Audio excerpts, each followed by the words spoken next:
Hey everyone.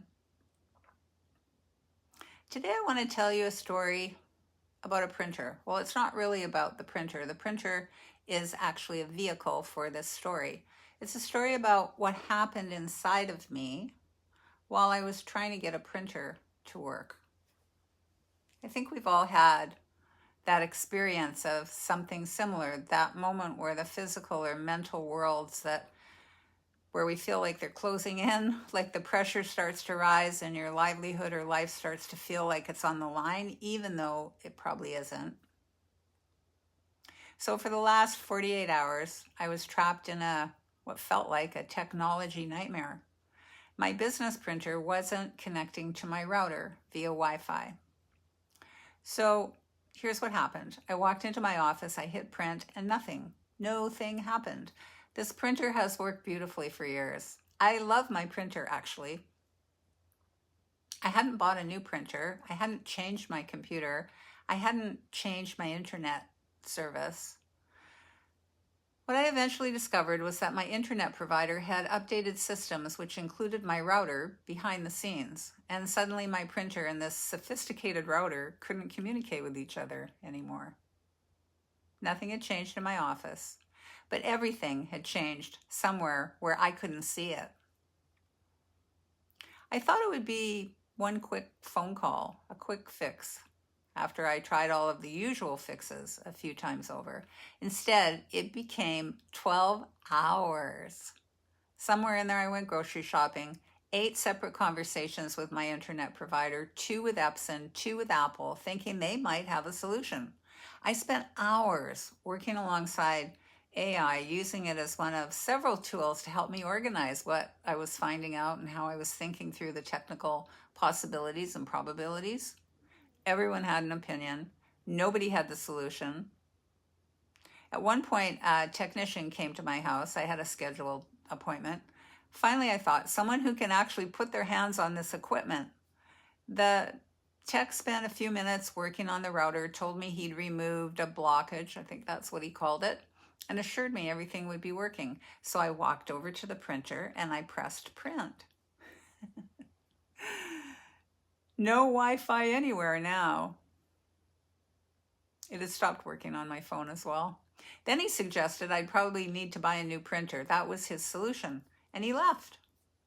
And I was standing there with exactly the same problem I've had before, even more so. So I got back on the phone. I insisted they send another technician. They booked an appointment for me 4 days away. Then, without even speaking to me, they canceled it. I got a recorded message because somewhere inside that system, someone had decided there was nothing more they could do. I can't tell you how frustrating that was. I knew. I didn't know how to fix it. I didn't have access to the router's internal systems. I had an inkling that a senior person needed to do that, although I will say I got farther into the underbelly of the gateway of where everything connects and speaks to each other than I've ever been, which felt pretty good. So I knew the printer wasn't the problem. I knew the computer wasn't the problem.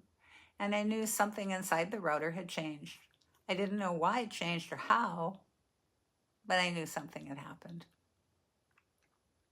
And somewhere in there, old stories started to talk. Those voices, the ones I mean. Maybe I'm missing something. Maybe I don't understand technology. Maybe everyone else knows something I don't. Every insecurity threatened to come up for grabs. And I'll be the first person to say that tech is not my genius zone.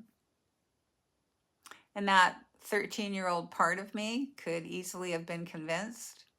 She just wasn't smart enough. Plain stupid, actually.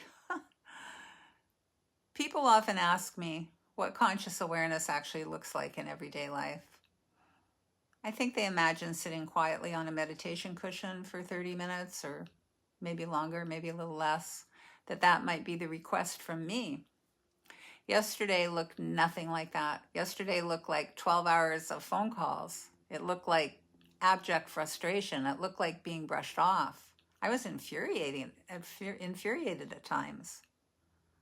looked like somebody leaving my house telling me to go buy a new printer that I didn't need. It looked like another appointment being canceled before I even had the chance to speak with anyone. So, how did I stay within something like that for 12 hours when I'm not a tech person? I returned again and again and again. I wasn't trying to be calm, and I wasn't pretending everything was okay, and I wasn't trying to think positive through it. Sometimes people will hear me say, stay with yourself. I don't mean stay with your thinking, though the thinking mind functions beautifully when it's informed by something wider than itself. Thinking will do just fine when you can stay in relationship with your humanity. I mean staying in relationship with the whole of your humanity. The frustration, the determination, that's all included. The old fear that maybe you're not smart enough, the quiet knowing that keeps saying, in my case, no, I don't think they're looking in the right place. They're missing it. All of it. Those thoughts and feelings aren't the entire picture of the whole of your humanity. It's all held within something much larger than the activity of the thinking mind, of the content. And that's conscious awareness, the foundation. It's not a thought, not a strategy. No. It's not something I manufacture. It's the foundation that's already here that can hold everything. And I do not get there by thinking. It's the place I begin from, again and again, the foundation. Yesterday, I didn't need another technique. I needed capacity.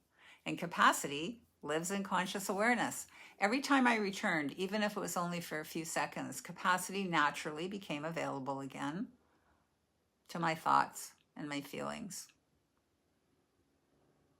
Then my thinking mind could do what it was designed to do.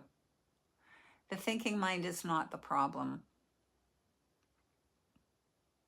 However, depending on what's happening in your life and what your thoughts and feelings are, the mind can begin to outrun its current capacity. Well, every single time, actually, every single time. This work is not one and done. So when I orient to conscious awareness, I'm not trying to escape the thinking mind. I'm restoring it with capacity. So eventually I gathered everything I learned over those many hours and wrote a very clear, respectful, technically cogent, accurate explanation of exactly what I believed was happening. It wasn't emotional or aggressive, just really clear, firm, specific. That message eventually connected me with a support specialist where we got connected up with a tier 2 network advisory team who actually listened. The woman I spoke to really took me seriously. She wasn't trying to get me off our chat thread. She wasn't rushing me. She told me she wasn't leaving until it was sorted.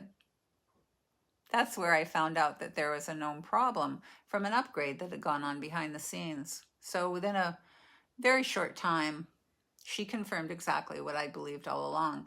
The printer wasn't the problem and the computer wasn't the problem. The router needed attention. It turned out to be a very specific firmware block that had occurred. Everything came back online, including my Wi-Fi. So I'd like to say thank you to that remarkable woman. If you ever happen to hear this, I won't use your name because, I want to respect your privacy. But thank you. Your competence really mattered. Your kindness mattered. You reminded me that there are human beings capable of completely changing another person's day. And when it was finally over, I sat back and thought, I just moved a mountain. I'm not a tech person. I'm not. I moved that mountain because I kept returning to conscious awareness, capacity, and choice over and over again. The printer was really just the classroom. The lived learning was something so much bigger. So if you're walking through something difficult today, your mountain may not look anything like mine did yesterday. Maybe it's grief, maybe it's illness or betrayal, maybe it's a relationship, maybe it's work, finances, Maybe it's loss in some form. Maybe it's trauma. Whatever it is, don't ask your thinking mind to carry more than it was ever designed to carry. Return. Returning allows the thinking mind to be informed by something wider than itself, even if that is moment to moment. For me, that doesn't look like mindfulness. It doesn't look like self-soothing through vasovagal maneuvers or tapping, for example. It's not bypassing. Mindfulness has its place. Maybe tapping does too. Breathing techniques have their place. None of them are the orientation I'm talking about. They may all become helpful, but first, capacity. I'm speaking about a lived orientation to life, an orientation that reminds me that conscious awareness is always here.